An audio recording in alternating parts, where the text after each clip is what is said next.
Today, I'm going to talk to you about the spiritual journey, and I'm going to call it the Pathless Path. When seeking becomes a trap. You see, there's this thing that we get caught into, and it's called spiritual seduction. And so when we look at spiritual seduction, let me ask you this question. How long have you been seeking something greater? I knew there was something greater than me at the age of 5. And I've been in quest of discovering that ever since I was 5 years of age. So it's searching. And in that search, and if you're watching me, you're in a search. I know that. You're reading more books. You're attending more workshops. You're looking for more healing, aren't you? How many of you read many books? Hopefully you read my book, The Power in You. What a great book. If you haven't got it, go get it now. What about more workshops? I offer workshops. I can't tell you how many workshops I've been to. I've been to healing sessions. I do healing sessions. But here's what I've come to understand. You weren't meant to follow. No, you were meant to realize. This is the key of today's talk. You were not meant to follow. You were to realize. You were to realize that what you're seeking has always been with you. So let's explore this. Let's go deeper into this idea to satisfy your analytical mind so that you can begin to move forward in your life and have a greater realization of that which is in you right now. It's there right now. All you want, it's there within you right now. I call this the trap of seeking. Seeking says you're not there yet. It says you need to learn to meditate at a deeper level. You need to go away and do Vipassana for 10 days of silence. You need to attend a Joe Dispenza workshop. You need to do more forgiveness work and go see Dr. John D. Martini.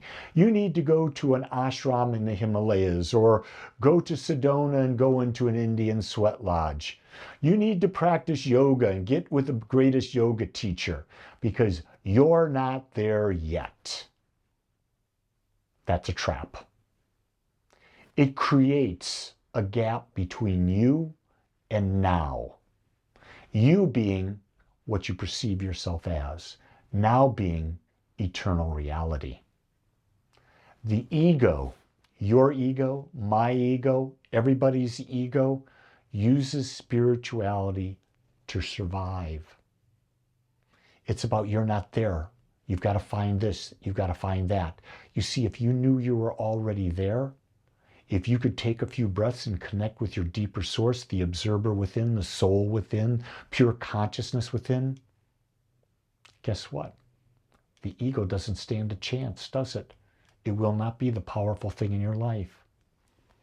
You see, the truth is that the truth doesn't need to be found. It needs to be seen. The spiritual path is seductive. It whispers, you're almost there. Just one more retreat, one more healing, one more download. Instead of the true spiritual path is letting go of all that what is and embrace the essence that's within you. I like to think of it as that point of consciousness, which is your soul, it's back here. In front of that is your body. In front of that is your emotions. In front of that is your life experiences. And each of those three things that is in front of your soul are filters through which you see life. All you have to do is remove the filters and you'll discover your true nature. But the mind's got a game. The mind's game is going on all the time. Why?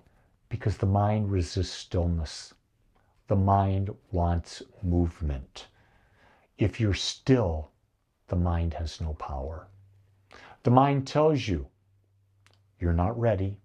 You need more retreats. You need to learn to meditate more. That meditation wasn't good enough. You got to keep going at it.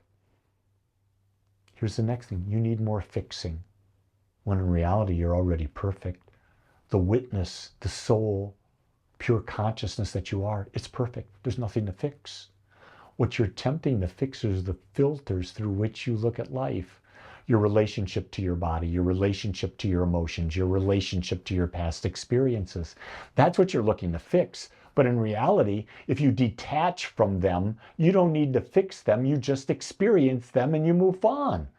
But we're caught up in this idea that we must fix, and we spend all sorts of money on therapy and you name it to fix ourselves when there's perfection within you. Actually, fixing yourself is simply the ability to see that you have filters, and your filters are causing you separation, and your separation is causing you what you perceive is all your power. Not your power, your problems. Your problems are just perceptions. It also tells you that you must be perfect before you're enlightened. Here's my question. Who determines what's perfect? It's your ego, and your ego doesn't have a clue because you're already perfect as you are. And what is the other mind's game? Creates distractions. That's right, you're not ready. You need more fixing. You got to be perfect. What do these do? Distractions. From what? From what is already there. The essence and truth that love is right there where you are, right here, right now. Here's the key thing about the mind's game. Stillness, absolute stillness, exposes the truth. When you have that moment, and I believe there are moments when we have that stillness, that connection to the divine, and they're undescribable. They're not wow moments. You absolutely, in my mind, you just disappear into nothingness. And then all of a sudden you come back and you go, whoa. You can't describe it. You don't even know you're in it when you're there. Because to know you're in it when you're there means you're in contrast. Well, that's not the soul. The soul doesn't know contrast. Only the mind does. The ego knows contrast. Enlightenment, or what we call enlightenment, awareness of our truth, isn't something you obtain. It's what remains after everything false falls away. All the stories we tell about ourselves, all the experiences, all of the desires, all of the heartbreaks, when we can release all of those, the only thing that remains is pure awareness, pure consciousness. And then we see the truth. Then we become enlightened. But my experience is you don't have that all the time. You're not going to have that in the world of contrast that we live here at this time on planet Earth. Let's explore realization and not attainment. Realization doesn't equal achievement. Achieving is what the ego desires. The ego wants to accomplish things. Realization is simply the realization of the stillness that exists within you, that is always still, no matter what happens within you. Realization remembers who you truly are, that you are a point of consciousness within infinite consciousness, and you can never be separated from infinite consciousness. In other words, you are the microcosm of the macrocosm. You're a drop of water within the ocean, and yet you're fully a part of the ocean, but you've forgotten that. In fact, you see yourself as a drop separate from the ocean, outside of the ocean, when in fact you've never left the ocean. Like the sun behind the clouds, you've always been whole. The ego, the body, experiences, judgments, they're the clouds. And until you can allow those to slow down, man, you're not going to see the beauty or know the, not even see it, you're not going to know the wholeness that you are. And the key things, you got to stop rearranging the clouds. You can't. You just got to look up and know that the sun is there. That's the key. So let's talk about this pathless path. There's no need to climb, to chase, or to follow. There's no more ladders or treadmills. Your job, the pathless path, is to drop the illusion. As simple as that. Drop the illusion of separation. The truth, it's here. It's always here. It's always been. Things that help us do that, meditation definitely, deep relaxation, mantras, affirmations, spiritual mind treatment, those are tools to help you to simply drop the illusion. So how do we do this? How do we have real life integration? Stop using growth as a distraction to avoid living. Fully live every moment of your life. You don't have to become more to have a greater life. You need to be fully present in everything you do and experience everything that life has to offer. Meditate to just simply be, not to escape, not to get. There's an interesting thing. I've done 4 Joe Dispenza events, and they talk about popping the pineal and having this experience of the infinite and how you'll bliss out.